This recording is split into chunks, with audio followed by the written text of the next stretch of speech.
కవిత గారు ఎట్లా అనిపిస్తా ఉంది కాస్త కేసుకు సంబంధించి? ఒక్కటే అంశం అండి.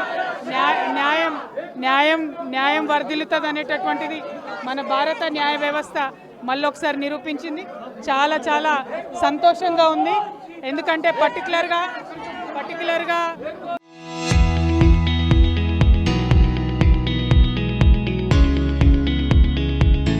మనము బయట ఎన్ని విషయాలు చెప్పినా న్యాయ వ్యవస్థ మద్దతు ఇవ్వడం, న్యాయ వ్యవస్థ ఇచ్చిన తీర్పు, అందులో ఇచ్చినటువంటి అబ్జర్వేషన్స్ మామూలుగా లేవు. ప్రతి ఒక్క కుట్రను ఛేదించే విధంగా ఇవాళ జడ్జిమెంట్ చెప్తా ఉంది మనకు.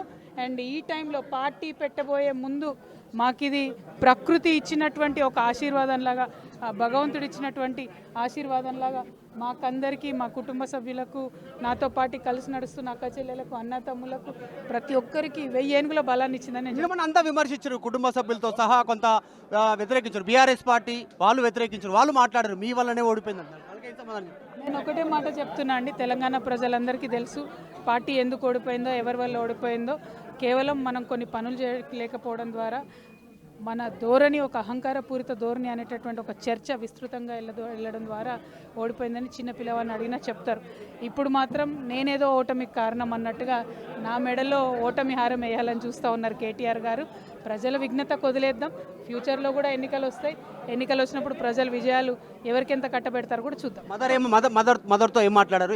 ఆమె అమ్మతో ఏం మాట్లాడతాం? లవ్ యూ చెప్తాం. Thank you. చరిత్ర సృష్టించినోడు ఇప్పుడు ఆ చరిత్రని తిరగరాయబోతున్నాడు. అబద్ధాల గోడల్ని బద్దలు కొట్టి నిజాలను రాగా మీ ముందుంచబోతున్నాడు. నిజమైన వార్తల కోసం వెంటనే డౌన్లోడ్ చేసుకోండి